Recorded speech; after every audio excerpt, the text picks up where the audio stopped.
स्वागत है एक बार फिर से आपके अपने YouTube channel study with Hussain में। आज के इस वीडियो लेक्चर में हम बात करेंगे क्लासिफिकेशन ऑफ फंगल इन्फेक्शन के बारे में। यानी कि हमारी बॉडी पे जो फंगल इन्फेक्शन हो जाता है, कैसे फंगल इन्फेक्शन होता है, कौन कौन से उसके जो स्पोर्म होते हैं, स्पोर्म होते हैं, वो कैसे कैसे इन्फेक्शन फैलाते हैं और ये कितने तरह का होता है, किस तरह से कहाँ कहाँ पर हमारे बॉडी में इन्फेक्शन हो सकता है। तो चलिए शुरू करते हैं। तो सबसे पहले हम बात करते हैं सुपरफिशियल फंगल इन्फेक्शन, यानी कि limited to outer layer of skin. यानी कि सुपरफिशियल फंगल इन्फेक्शन जो होता है ये आउटर लेयर ऑफ स्किन, यानी कि स्किन की जो आउटर लेयर होती है वहां पर इन्फेक्शन होता है। ये जैसे हमारी ये हाथ है, ये हमारी सुपरफिशियल लेयर है, ऊपर की जो लेयर है यहाँ पर ये इन्फेक्शन होता है ये, ठीक। तो ये इन्फेक्शन सुपरफिशियली होता है। जैसे एग्जाम्पल के तौर पर हम समझें, टीनिया निग्रा इन्फेक्शन होता है, दूसरा ब्लैक पेडेरा इन्फेक्शन होता है, व्हाइट पेडेरा इन्फेक्शन होता है। तो ये इन्फेक्शन जो होते हैं सुपरफिशियली होते हैं। ये हम देखिए फोटो में हम देख सकते हैं टीनिया निग्रा किस तरह से ये इन्फेक्शन हुआ है। दूसरा ब्लैक पेडेरा इन्फेक्शन, ये हम देख सकते हैं किस तरह से हुआ है। और दूसरा होता है व्हाइट पेडेरा इन्फेक्शन, ये हम देख सकते हैं फोटो में कि किस तरह से हुआ है, ठीक है।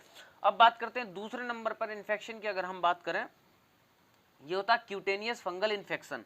क्यूटेनियस फंगल इन्फेक्शन अब क्या होता है दूसरे नंबर पे, ये हम देखते हैं कि restricted to keratinized layer of skin, hair, nail, ठीक है। तो ये जो हमारी जो नेल्स होते हैं, ये हमारे नेल्स होते हैं, हमारे हेयर्स होते हैं, स्किन होती है, और स्किन की जो ये लेयर्स होती है, जो केराटिनाइज जो होते हैं, हमारे केराटिनाइज जो लेयर्स होती है वहां पर ये इन्फेक्शन होता है, ठीक है। तो ये जो होता है फंगाई कोजिंग दिस डिसीज, यानी कि और ये जो फंगाई होते हैं, यानी कि ये केराटिनाइज में जो फंगाई अटैक कर जाते हैं, यहाँ पर जो होते हैं ये फंगाई जो करते हैं डर्मेटोफाइट्स नाम की डिजीज को जन्म देते हैं, यानी कि इस डर्मेटोफाइट्स नाम की एक डिजीज को उत्पन्न करते हैं ये, ठीक है। अब हम एग्जाम्पल के तौर पर हम समझें कौन कौन से ये होते हैं, किस तरह से हमें ये देखने को मिल सकता है।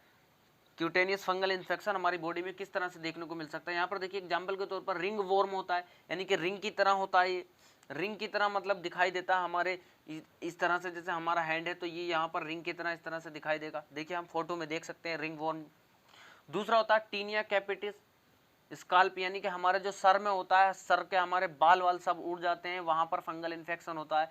दूसरा होता है टीनिया मेलुस, ये हैंड में होता है। देखिए किस तरह से हम देख सकते हैं हैंड में एक तरफ नॉर्मल हैंड है और एक तरफ दूसरा फंगल इन्फेक्टेड जो फंगल हो गया है वहां पर है ये, ठीक है। दूसरा, अब बात करते हैं हम दूसरे नंबर पे।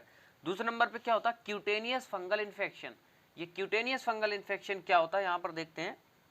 Subcutaneous fungal infection involve dermis, subcutaneous tissue, muscles. इनमें जो होता है, इनमें जो इन्वॉल्व होता है, यानी कि ये इंक्लूड होता है, कहाँ कहाँ पर हो सकता है, ये डर्मिस में हो सकता है, सबक्यूटेनियस में हो सकता है, टिश्यू में हो सकता है, मसल्स में हो सकता है एंड फेसिया में हो सकता है। ये इन्फेक्शन यहाँ पर हो सकते हैं, ठीक है। एग्जाम्पल के तौर पर हम देखेंगे यहाँ पर यूमाइकोटिक माइसेंटोमा, एग्जाम्पल ये है इसका, यूमाइकोटिक माइसेंटोमा, ठीक। तो ये जो होता है ये सबक्यूटेनियस फंगल इन्फेक्शन है।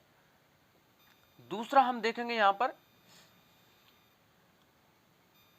Mucocutaneous infection, mucocutaneous fungal infection, जिसे हम दूसरे भाषा में कैंडिडियासिस नाम से भी जानते हैं, ठीक है। तो ये जो होता है इन्फेक्शन कैन अकर एनीवेयर, यानी कि ये इन्फेक्शन जो होता है कहीं भी बॉडी में किसी तरह पे भी हो सकता है, कहीं भी कोई सी जगह पे भी हो सकता है, लेकिन but are most common in skin fold, genital, oral mucosa, throat, यानी कि ये कहीं भी हो सकता है बॉडी में इन्फेक्शन, लेकिन ये जो मोस्ट कॉमन होता है ये जेनाइटल ऑर्गन में हो सकता है, स्किन फोल्ड में हो सकता है, स्किन जो होती है, ठीक, वहां पर हो सकता है फोल्ड, जहां स्किन फोल्ड हो रही होती है, ओरल म्यूकोसा में होता है, और दूसरा थ्रोट में भी ये इन्फेक्शन हो सकता है, ठीक। इसका एग्जाम्पल सबसे बेहतर ये है कैंडिडा एल्बिकम्स, ये इसका एग्जाम्पल है, ठीक। अब हम देखेंगे पांचवें नंबर पर हम देखेंगे सिस्टमिक फंगल इन्फेक्शन, यानी कि सिस्टम बाय सिस्टम जो फंगल इन्फेक्शन होता है, ठीक है।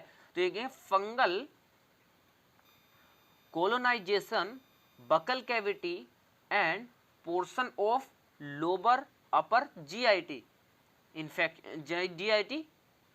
इन्फेक्शन, यानी कि ये जो फंगल कोलोनाइजेशन द्वारा होता है ये बकल कैविटी से लेकर पोर्शन ऑफ लोअर पोर्शन से लेकर अपर पोर्शन से लेकर लोअर पोर्शन तक जीआईटी में ये इन्फेक्शन फैल सकता है, ठीक है। partially are infilled and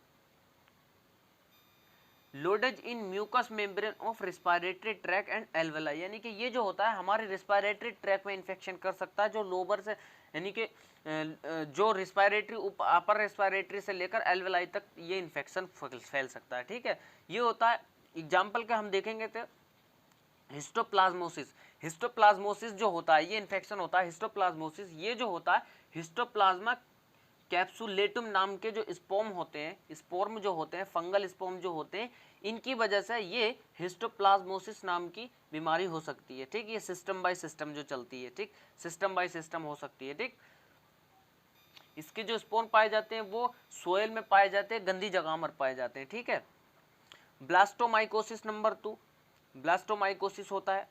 उससे पहले हम देख लें कि ये जो होता है हिस्टोप्लाज्मोसिस, यानी कि ये फंगल इन्फेक्शन जो होता है, जो लोग ज़्यादा मिट्टियाँ खाते हैं, मिट्टी जो खाते हैं, उसमें ये हिस्टोप्लाज्मोसिस कैप्सुलेटुम नाम का बैक्टीरिया फंगल होता है जो हमारे स्टमक में, पेट में चला जाता है, जिसकी वजह से ये इन्फेक्शन फैलने के चांसेस होते हैं। ठीक है, दूसरा होता है ब्लास्टोमाइकोसिस। ब्लास्टोमाइकोसिस क्या होता है? ये जो होता है ब्लास्टोमाइसिस डर्मेटाइटिस, डर्मेटाइटिस, यानी कि ये जो है ये इन्फेक्शन, ये जो फंगल स्पोर है, इसकी वजह से ये ब्लास्टोमाइकोसिस इन्फेक्शन फैलता है। ठीक है, अब हम बात करते हैं नंबर 6 पे। नंबर 6 पे क्या होता है? नंबर 6 पे हम देख सकते हैं कि ओपोर्टुनिस्टिक फंगल इन्फेक्शन। ओपोर्टुनिस्टिक फंगल इन्फेक्शन ये क्या होता है? ये जो होता है, ये इन्फेक्शन कैसे फैलता है? जब हमारा इम्यून सिस्टम वीक हो जाता है, यानी कि इसके स्पोर्म जो होते हैं, ये स्पोर्म जो होते हैं, फंगल स्पोर्म हमारे बॉडी में चले जाते हैं, लेकिन ये इन्फेक्शन नहीं फैलाते। इन्फेक्शन तब फैलाते हैं जब हमारा जो इम्यून सिस्टम होता है वो वीक हो जाता है, बहुत ज़्यादा वीक हो जाता है। ये वेट करते हैं कि किस समय इस मनुष्य का, इस इंसान का, ह्यूमन का जो इम्यून सिस्टम है वो वीक हो और किस तरह से ये अपना अटैक करें और ये फंगल इन्फेक्शन फैलाएं। ठीक है, एग्जाम्पल के तौर पर हम देख सकते हैं कैंडिडियासिस ये होता है। ठीक है, तो ये होगा किस तरह से क्लासिफाइड यहाँ पर फंगल इन्फेक्शन को किया गया। तो इस तरह के ये फंगल इन्फेक्शन होते हैं। ठीक है, तो thank you for watching. Video कैसा लगा कमेंट्स में ज़रूर बताइएगा और वीडियो को लाइक कीजिएगा। अगर अभी तक आपने हमारे चैनल को सब्सक्राइब नहीं किया तो चैनल को सब्सक्राइब कर लीजिएगा, बेल आइकन प्रेस कर दीजिएगा ताकि आने वाला नोटिफिकेशन आपको मिलती रहे और वीडियो सबसे पहले हमारी पाएँ। तो थैंक्स फॉर वॉचिंग, नमस्कार।